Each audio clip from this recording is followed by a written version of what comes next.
আমার সকল বন্ধুদের জানাই বড়দিনের অনেক শুভেচ্ছা, অনেক ভালোবাসা। তো তোমাদেরকে অনেক শুভেচ্ছা ভালোবাসা জানিয়ে আজকে বড়দিনে নতুন আরও একটি ব্লগ শুরু করলাম। তো সকাল সকাল দেখো কতগুলো কেকের প্যাকেট নিয়ে এসে তোমাদের সামনে হাজির করেছি। তো এই কয়েকটা কেকের প্যাকেট গতকালকে কিনে আনা হয়েছিল। তো আজকে তো বড়দিন, তো সেই জন্য সবাইকে দেওয়া হবে বলে কেক কেনা হয়েছিল। তো দেখো এখানে কতগুলো আছে, তোমাদেরকে খুলে খুলে দেখাচ্ছি। তো এই কেকটা দেখো, এটা অনেকটাই বড়। তো এটা কেনা হয়েছিল একটা, সকাল সকাল খাওয়া হবে বলে।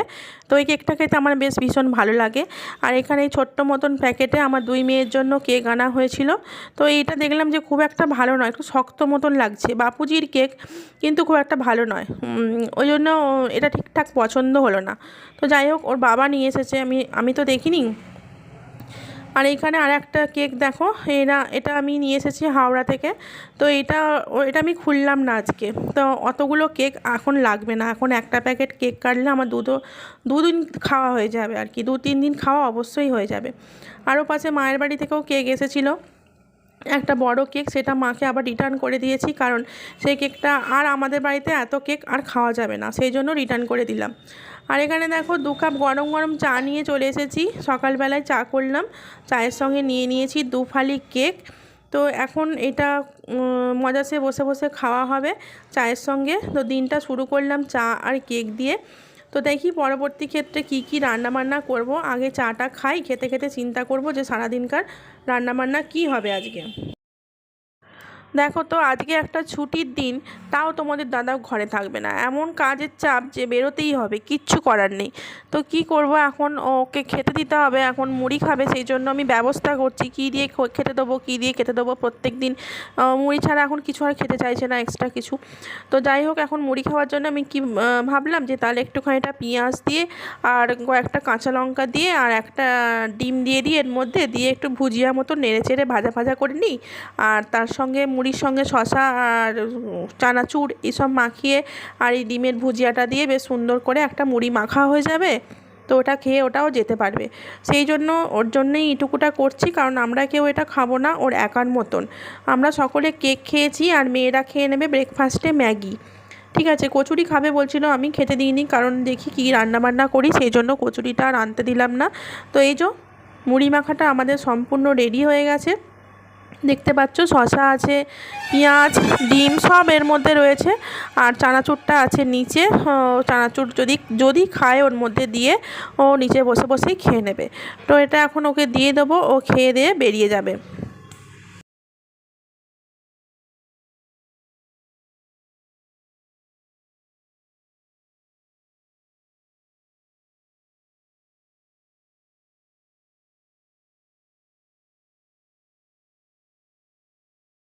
হ্যালো, পিয়ারা শরীরে কোনো কাজ দেয়?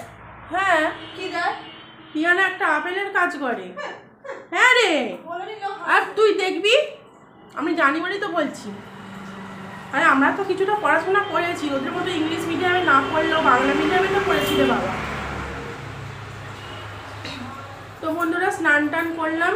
তো এখন বেজে গিয়েছে ঘড়িতে অনেকটা বেলা, 12টা বাজতে 10 মিনিট বাকি। ঠিক আছে, তো 12টা বাজতে 10 মিনিট বাকি। এখন আমি চান করলাম, চান করে এসে পুজো করিনি, মেয়েকে বলেছি পুজো করে নিতে, কারণ দাদুর জন্য ভাত হচ্ছে। তো মেয়েকে বললাম পুজো করতে, কারণ আমার আজকে সত্যি বলতে হাতে সময় খুব কম, অনেকক্ষণ সময় দোকানে থাকার পর এই স্নান করতে সময় হলো, আর দোকানে বাবাকে বসিয়ে দিয়েছি। ঠিক আছে, তো কালকে মানে বাবাকে বসিয়ে দিয়েছি, আজকে যেন একটু ঘোরের মধ্যে আছি। কালকে সারাদিন ওই MS ফ্যামিলির মিট আপে গিয়ে ফেরার পথে তো প্রচুর প্রবলেম হয়েছে আমাদের, কারণ কালকে তো গাড়ি ঘোড়ার খুব অসুবিধে ছিল, সেই জন্য ফেরার পথে অনেক প্রবলেম হয়েছে, অনেক দেরি করে ফিরেছি। প্রায় বাড়ি ফিরতে ফিরতে 9টা বেজে গেছে। তো ওখান থেকে বেরিয়েছি 2:30টার সময়, বাড়ি ফিরতে ফিরতে রাত্রির 9টা। তার মানে ভাবো কতক্ষণ রাস্তায়। তো যাই হোক, ওই জন্য খুব অসুবিধে হয়েছে, প্রচুর ভিড়ের চাপে আমরা এসেছি। শরীরটা না প্রচণ্ড দুর্বল, উইক হয়ে রয়েছে। তারপরে এসে শুয়ে পড়েছিলাম। তো আর একটা ভালো সময় কাটিয়েছি, ভালো সময়ের মধ্যে দিয়ে আমরা অনেকটা সময় পার করেছি, তার জন্য মনটাকে আমি অনেক খুশি, আমার মন থেকে অনেক খুশি, কি বলবো, মানে এতটাই আমি খুশি হয়ে গেছি যে বলার কথা না। ভীষণ ভালো একটা সময় কাটিয়েছি। কালকের দিনটা খুব ভালো কাটিয়েছি। মন্দিরার মিটআপে কালকের দিনটা ভীষণ ভালো কাটিয়েছি। হতে হোক অনেকটা দূরত্ব হোক, যেতে আসতে প্রবলেম হোক, সব কিছু ভালো, সব কিছুর যখন শেষটা ভালো হয় না তখন সবটাই ভালো লাগে। ঠিক আছে, তো অনেক আশা করে গিয়েছিলাম আর ভালো মানে কি বলবো, ভালো ভিডিও করেছি, ভালো কথা বলেছি, ভালো ব্যবহার ওদের থেকে পেয়েছি, সব কিছুটা ভালো নিয়েই এসেছি, বাড়ি ফিরেছি। ঠিক আছে, তো আজকে যেহেতু 25শে ডিসেম্বর, তো ভাবলাম ঘরে একটু ভালো মতো তো রান্না করতেই হবে, কারণ আমার দুটো বাচ্চা রয়েছে, তারা কী খাবে। তোমাদের দাদা সকাল সকালই বেরিয়ে গেছে বাজার করে দিয়ে, ও মাংস টাংস এনে দিয়েই গেছে, মাছ টাছ এনে দিয়েই গেছে।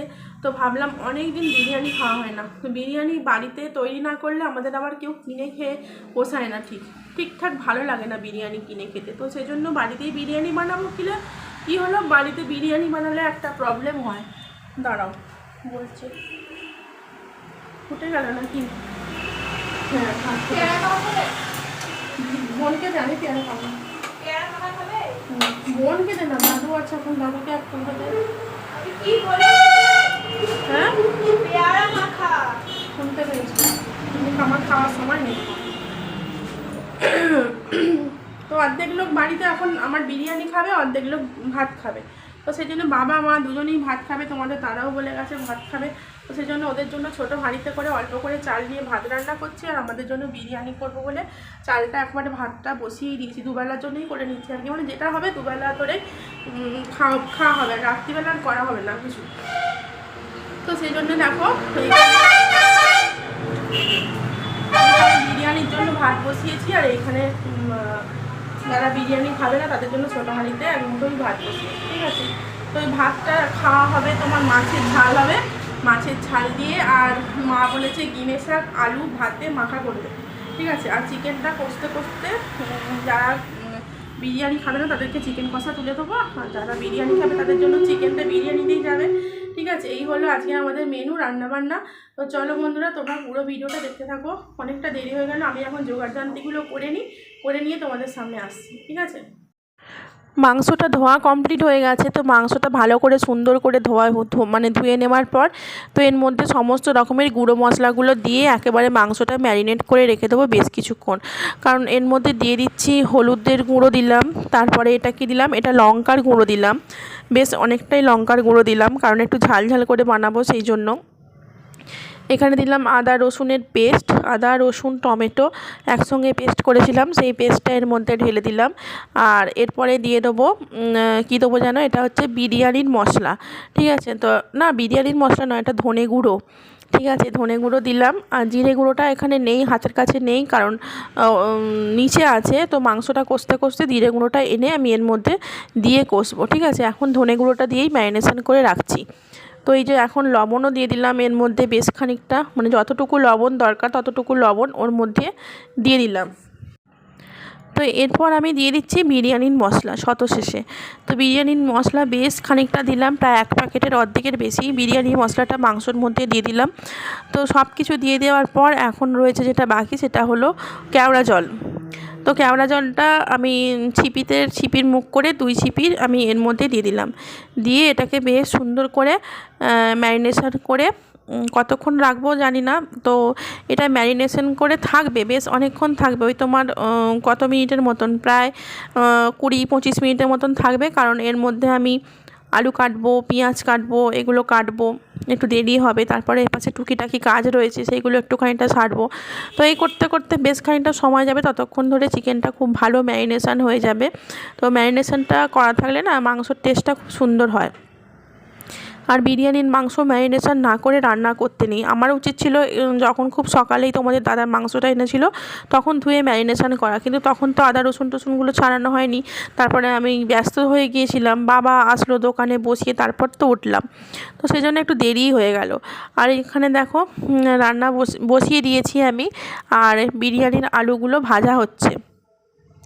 আলুর মধ্যে দিয়ে দিয়েছি নুন, আর একটুখানিটা দেবো না, একটু পরে দেবো হলুদ। তো নুন আর হলুদ দিয়ে সুন্দর করে আলুগুলো লাল লাল করে ভেজে নেবো, ঠিক আছে। তো আলুগুলো ভাজা হতে থাক। আর আলু ভাজার আগেই এখানে ভেজে নিয়েছি বেরেস্তা। তো এই বেরেস্তাটা ভাজতে আমার প্রায় 1 ঘন্টার মতো সময় লাগলো, জানো বন্ধুরা, 1 ঘন্টা কম করে। জানি না এত জল ছেড়েছে পেঁয়াজের থেকে, এত জল ছেড়েছে, সেই জলটা টানাতে প্রায় 1 ঘন্টা মতন সময় লেগে গেল, ঠিক আছে।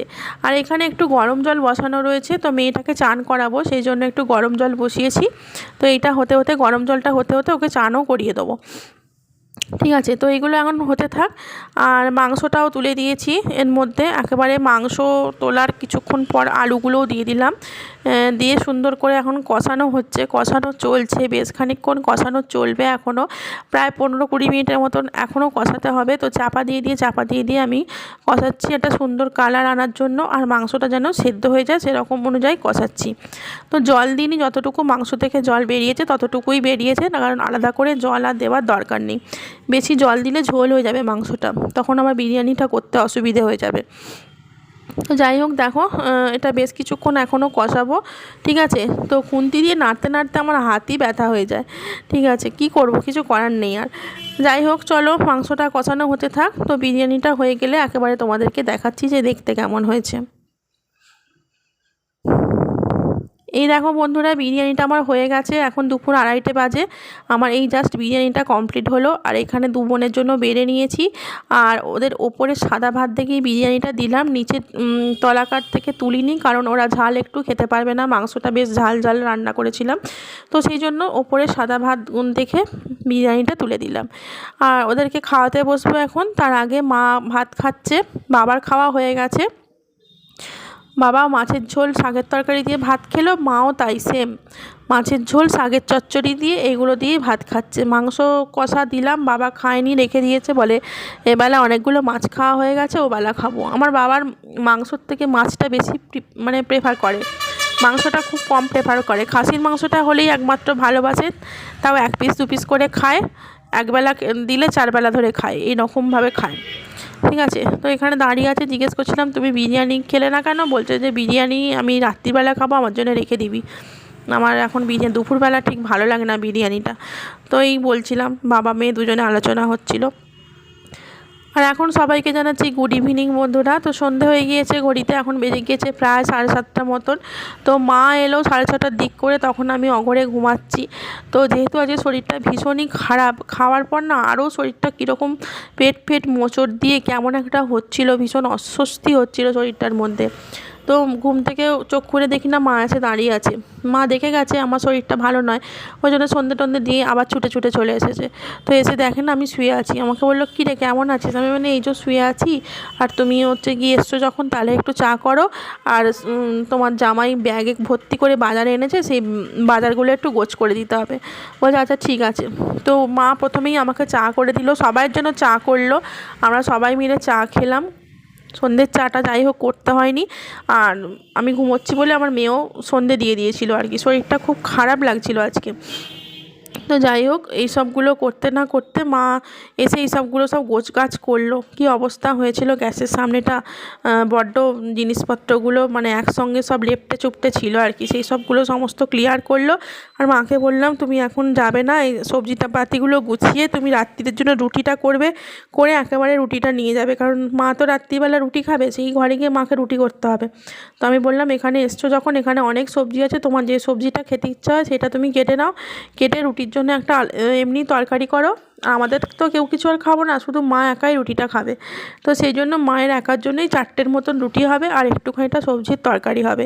তো এটাই মাকে বলছিলাম যে তুমি রুটিটা তরকারিটা করে নিয়ে তারপরে যাবে, আর আমি একটু 3 তলার ঘরে যাব, কারণ আমার সেখানে অনেক জামা কাপড় কদিন ধরে জমানো রয়েছে, ভাঁজ করা হয়নি, সেইগুলো আছে, অনেক কাজ আছে করব। আর এখানে দেখো এদের দুজনার কীর্তি, তো একজন নিয়ে বই নিয়ে বসেছে, আর একজন টেবিলের মাথায় উঠে গেছে খেলাধুলা করার জন্য। তো ওদেরকে বললাম পড়তে বস, আমি ওপর থেকে আসছি, এটাই বললাম, বলে আমি ওপরে উঠে গেলাম। তো এই যে 3 তলায় উঠে চলে এসেছি ঠাকুর ঘরে। শরীরটা খুব ক্লান্ত, পুরো ছেড়ে দিয়েছে। মানে তোমাদের সঙ্গে যে কথা বলছি আমি না, এত আস্তে আস্তে কথা বলেছি না, এমনিতে কিছু শোনাই যাচ্ছিল না, যার জন্য ভয়েস কভার দিতে হলো। এত আস্তে আস্তে কথা বলেছি, মানে মুখ দিয়ে কথা বেরোবে কি বেরোবে না এরকম, ঠিক আছে। তো পেটের অবস্থা একদমই ভালো নয়, অনেকবার পটিতে যেতে হয়েছে, তো যার জন্য শরীরটা খুব দুর্বল হয়ে গিয়েছে। এখন এই জামা কাপড়গুলো আমাকে আজকে ভাঁজ করতেই হবে, কারণ অনেক জামা কাপড় জমে গেছে। আজকে না ভাঁজ করলে ও আবার গতকাল অনেক কাঁচা হবে, তখন আরও ঢিপি হয়ে যাবে। তো চলো বন্ধুরা, এখন জামা কাপড়গুলো ভাঁজ করে নিই। তো ভিডিওটা আজকের মতন এখানেই এন্ড করছি। দেখা হচ্ছে আগামীকাল নতুন আরও একটি ভিডিওতে।